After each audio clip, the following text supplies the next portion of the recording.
Hello বন্ধুরা, আপনারা সবাই কেমন আছেন? আজমিরে আমাদের সবারই স্বপ্ন থাকে যে আজমিরে যাব, গিয়ে আমরা কিছু মানত করব। কিন্তু সেই আজমিরে যাওয়ার আজকে যে আজমিরের ইতিহাসটি কি আছে না আছে আমরা কিন্তু কেউ জানি না বা জানারও চেষ্টা করি না। আজকে আপনাদের সেই আজমিরের প্রথম থেকে শুরু করে কেমন করে সেটি প্রতিষ্ঠান হয়েছে এবং এখন অবধি কেমনভাবে আছে সেই পুরো ঘটনাটা আজকে আপনাদের শোনাবো। প্লিজ আপনাদের এই চ্যানেলটিকে ভালো লাগলে প্লিজ সাবস্ক্রাইব করবেন।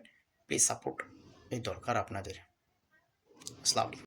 अजमेर शरीफ का पूरा इतिहास बताएंगे और साथ में यह भी बताएंगे कि अजमेर शरीफ, जो कि एक हिंदू राजा पृथ्वीराज चौहान का गढ़ था, वहां एक फकीर का दरगाह कैसे बन गया। दोस्तों, सही बोल रहा है भाई। अजमेर में उस वक्त एक मंदिर हुआ करता था जो अजमेर का सबसे बड़ा मंदिर हुआ करता था, अच्छे से और सुनो। वह मंदिर सिर्फ राजाओं और रानियों की पूजा के लिए खास हुआ करता था। मंदिर के साथ ही एक तालाब था जिसका नाम अना सागर था। हिंदू प्लीज उस भाई तालाब चैनल के को पानी लाइक को करना भाई। बहुत ही बरकत वाला, पवित्र समझते थे। उनका मानना था कि जो इस तालाब में नहा ले उसके सारे पाप धुल जाते हैं। उस मंदिर में रात को इतने ज्यादा दिए जलाए जाते थे कि सिर्फ एक ही रात 3.5 मन तेल उन दियों में इस्तेमाल होता था। आसपास के गांव देहात मंदिर के नाम प्लीज थे भाई चैनल को और लाइक इन करना। देहातों की आमदनी मंदिर पर खर्च हुआ करती थी।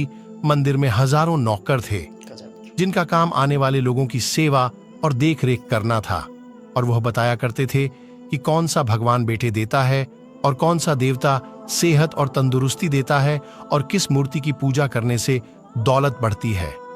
ख्वाजा गरीब सही नवाज बोल रहे हैं। रहमतुल्लाह अल वहां आए और अना सागर की कुछ दूरी पर चटाई बिछाकर अपने मुरीद के साथ अच्छे बैठ से गए। सुनो। असर का वक्त था, लिहाजा आप ख्वाजा साहब ने हजरत कुतुबुद्दीन रहमतुल्लाह अलैह से अजान देने को कहा। कुफर शिर्क से भरे अजमेर में प्लीज भाई चैनल अल्लाह को के लाइक एक करना होने भाई। और हजरत मोहम्मद सल्लल्लाहु ताला अलैहि वसल्लम के रसूल होने का यह पहला ऐलान था। वहां रहने वाले लोग इस्लाम के बारे में कुछ भी नहीं जानते थे।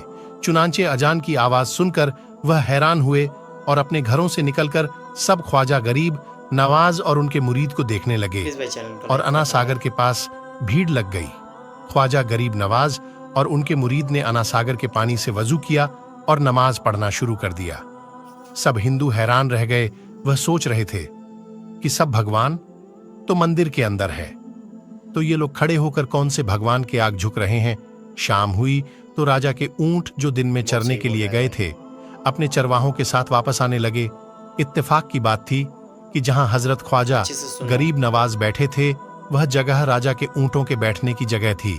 चरवाहों ने बाबा साहब से कहा कि ओ बाबा साहेब, यहां से उठिए, क्योंकि यह जगह प्लीज भाई चैनल राजा को के लाइक ऊंटों करना। के बैठने की जगह है। ख्वाजा मोइनुद्दीन साहब ने फरमाया, इतना मैदान खाली पड़ा है, ऊंट तो कहीं भी बैठ जाएंगे, क्यों बेवजह हमें तंग करते हो। वह लोग नहीं माने और मुसल्ला उठाकर इधर उधर करने लगे और ख्वाजा साहब से बदतमीजी करने लगे, और उन लोगों ने आखिरकार बहुत प्लीज भाई बदतमीजी चैनल को से लाइक कहा करना भाई। कि यह राजा के ऊंटों के बैठने की जगह है और इधर राजा के ऊंट ही बैठेंगे, गजब। तुम लोग कहीं और अपना मुसल्ला बिछा लो। आखिरकार आप ख्वाजा साहब ने उठते हुए हजरत कुतुबुद्दीन से फरमाया, उठो कुतुबुद्दीन, ये कह रहे हैं कि ये ऊंटों के बैठने की जगह है, तो चलो मैं कहता हूं अब यहां सिर्फ सही बोल ऊंट ही रहा है। बैठेंगे। यह कहकर आप ख्वाजा साहब अपने साथियों समेत वहां से उठ गए, और अगली अच्छे से सुबह सुनो। जब ऊंटों को चराने के लिए ले जाने का वक्त आया और चरवाहों ने ऊंटों को उठाना चाहा, तो उन्हें पता चला कि ऊंट उठ ही नहीं पा रहे हैं। प्लीज भाई चैनल उन्होंने को भाई ऊंटों लाइक को करना। मार मार कर जबरदस्ती उठाना चाहा, लेकिन वह बैठे ही रहे। चरवाहे परेशान हो गए कि जो ऊंट उनके एक इशारे पर उठ खड़े होते थे, वाह। आज क्यों नहीं उठ रहे हैं। आखिरकार उन्हें याद आया कि कल उस बाबा ने कहा था कि चलो अब यहां ऊंट ही बैठे रहेंगे। लोग जमा होने प्लीज भाई शुरू चैनल हो को गए। लाइक करना भाई। कोई कह रहा था कि फकीर कोई बड़ा जादूगर है, किसी का मानना था कि वह कोई भगवान का नया अवतार है। बात राजा पृथ्वीराज चौहान तक जा पहुंची कि एक मुसाफिर फकीर ने राजा के ऊंटों पर जादू कर दिया है। राजा ने हजरत ख्वाजा मोइनुद्दीन चिश्ती को खबर भेजा कि तुम कैसे फकीर हो जो बेजुबानों सही को बोल बांध रहा है रखा है, ये बेचारे भूख और प्यास से मर जाएंगे, इसलिए मेहरबानी अच्छे करके से सुनो। अपना जादू वापस ले लो। ख्वाजा साहब ने फरमाया, हम मुसलमान हैं और मुसलमान बद्दुआ नहीं करते और ना जादू करते हैं, प्लीज भाई चैनल ऊंट को भाई लाइक जिसके हुक्म से बैठे थे उसी के हुक्म से खड़े हो जाएंगे। अब जो जाकर चरवाहों ने ऊंटों को उठाया तो पहली बार में खड़े हो गए। गैर मुस्लिमों की दिलचस्पी इन मुसाफिरों में बढ़ने लगी। अब 5 वक्त की अजान होती और नमाज अदा की जाती। आखिरकार राजा तक यह बात पहुंच गई प्लीज भाई चैनल और को उसको लाइक शिकायत की गई कि राजा साहब जो फकीर आए हुए हैं सब के सब मुसलमान हैं, 5 वक्त अजान देते हैं और हमारे पवित्र तालाब में हाथ मुंह धोकर गंदा करते हैं, हमारे धर्म के खिलाफ बातें भी करते हैं और कहते हैं कि यह मूर्तियां पूजने के लायक नहीं, ये तो सिर्फ एक पत्थर है, बहुत सही बोल रहा है भाई। इसलिए इन्हें यहां से उठा लिया जाए। राजा पृथ्वीराज चौहान ने फकीरों को खबर अच्छे से भिजवाया सुनो। कि तुम लोग गोश्त खाते हो, हमारे धर्म के खिलाफ बोलते हो और तो और हमारे पवित्र तालाब को अपने हाथ मुंह धोकर गंद करते हो, प्लीज भाई चैनल को जो भाई हम लाइक कतई बर्दाश्त नहीं कर सकते, इसलिए तुम्हारे लिए अच्छा होगा कि तुम यहां से चले जाओ। ख्वाजा साहब ने फरमाया, और भी तो दुनिया आती है, सिर्फ हमारे ही पानी लेने से आखिर क्या फर्क पड़ जाएगा। राजा कहने लगा, वह सब हमारे धर्म और हमारे मजहब के लोग हैं और तुम प्लीज भाई दूसरे चैनल को धर्म लाइक के हो। करना भाई। आइंदा तुम लोगों ने तालाब को नापाक किया तो हम तुम लोगों पर सख्त कार्रवाई करेंगे। ख्वाजा साहब ने हजरत कुतुबुद्दीन रहमतुल्लाह अलैह से फरमाया, कुतुबुद्दीन शायद यह लोग आइंदा हमारे पानी लेने पर कोई परेशानी खड़ी करेंगे, जाओ एक मश्क पानी ले आओ। हजरत ख्वाजा बहुत कुतुबुद्दीन सही बोल रहा है। बख्तियार काकी ने फरमाया, चलिए हम अपना प्याला भर लेते हैं। उन लोगों ने अच्छे उनको से प्याला सुनो। भरने से मना कर दिया, लेकिन फिर बाद में जाकर वह लोग इस शर्त पर मान गए कि तुम्हारे जिस्म पानी से ना छुए तो हम यह प्याला भाई चैनल तुमको को भाई भरने लाइक देंगे। करना भाई। मेरे दोस्तों, हजरत ख्वाजा कुतुबुद्दीन रहमतुल्लाह अलैह तालाब की पर जा बैठे और अपने प्याले को पानी में डुबो दिया।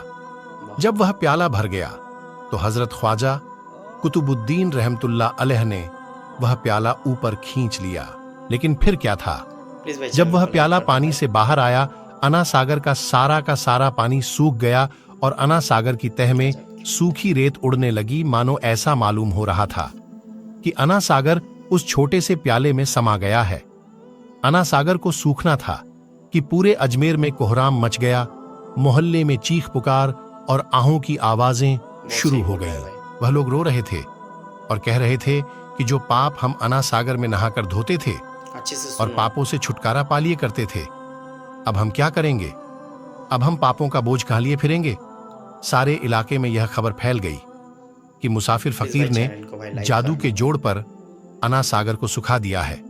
दोस्तों, जानते हैं आगे क्या होता है? आगे हुआ ये कि राजा पृथ्वीराज चौहान अना सागर के सूख जाने की वजह से बहुत परेशान हुआ।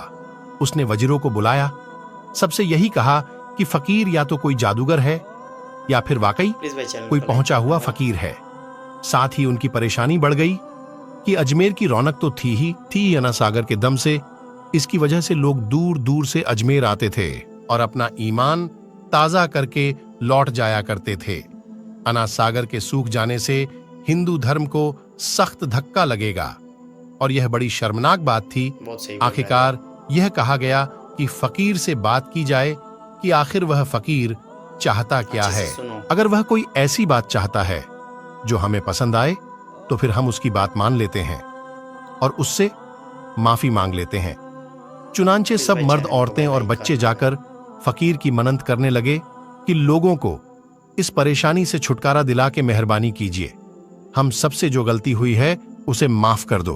वाह। हम अपने पापों का बोझ लेकर कहां जाएंगे और कैसे सुकून पाएंगे, क्योंकि हम लोग उसी तालाब में अपने पापों का बोझ धो लिया करते प्लीज भाई थे। चैनल को लाइक करना यह भाई। तरीका ज्यादा आसान था, लिहाजा तमाम लोग बाबा साहब रहमतुल्लाह अलैह के पास आए और बोले, बाबा तुम भी वजू कर लिया करना, लेकिन भगवान के वास्ते हमारा अना सागर हमें लौटा दो।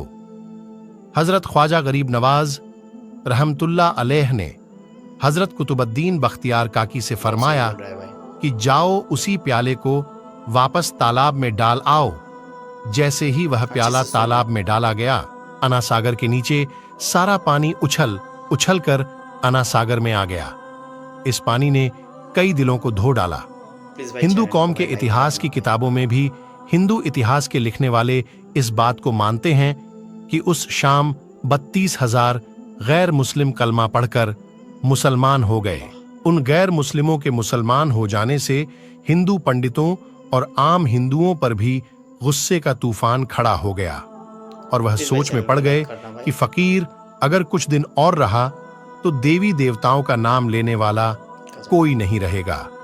लिहाजा लोगों ने राजा को मजबूर किया कि जल्द से जल्द कुछ किया जाए। राजा ने मंदिर के बड़े पंडित रामदेव को बुलाया और उसे बाबा साहब से मुकाबला रखकर जल्द से जल्द उन्हें हराने बहुत सही और बोल अजमेर रहा है। से बाहर निकाल देने का हुक्म दे दिया। रामदेव अपने वक्त का माना हुआ अच्छे पंडित से था, सुनो। जिसके इल्म की काबिलियत की दूर दूर तक धूम मची हुई थी। दरअसल पंडित शैतानी और जादुई ताकतों का मालिक था। उसने राजा पृथ्वी को प्लीज यह भाई यकीन चैनल को दिलाया लाइक करना। कि जल्द ही राजा कोई अच्छी खबर सुनेगा। रामदेव बाबा ख्वाजा साहब रहमतुल्लाह अलैह के पास आया और उल्टे सीधे सवालात करना शुरू कर दिया। हजरत ख्वाजा गरीब नवाज ने फरमाया, खामोशी जरूरी है, इसलिए हजरत ख्वाजा रहमतुल्लाह प्लीज भाई चैनल को अलैह लाइक करना भाई। खामोश रहे। जब रामदेव ने हद से बढ़कर शोर मचाना शुरू कर दिया तो हजरत ख्वाजा गरीब नवाज ने उसकी तरफ आंख उठाई और मुस्कुराकर फरमाया, रामदेव तू शोर मचा रहा है और मैं तेरे माथे पर ईमान का नूर चमकता हुआ देख रहा हूं। बस इतना कहना था। बहुत सही न जाने क्या करिश्मा हुआ, देखते ही देखते बाबा रामदेव कदमों पर गिरा और रोते हुए बोला, अच्छे से सुनो। बाबा साहब जिस धर्म के आप हो उस धर्म में मुझे भी शामिल कर लो। सब लोग जो मुकाबला देखने आए थे सब हैरान हुए और बाबा रामदेव जो बाबा को हराने आया था खुद ही मुसलमान हो गया। इतिहास की किताबें भरी पड़ी हैं कि हजरत ख्वाजा गरीब नवाज वह इकलौते बुजुर्ग हैं जिन्होंने 90 लाख गैर मुस्लिमों को मुसलमान किया। सदियां बीत गईं, लेकिन आज भी ख्वाजा गरीब नवाज का डंका वैसे ही बज रहा है। सुभान प्लीज भाई अल्लाह। चैनल को लाइक दोस्तों, करना भाई। वीडियो अच्छी लगी तो लाइक और सब्सक्राइब कर दीजिए और अपना बहुत ख्याल रखिएगा। अल्लाह हाफिज।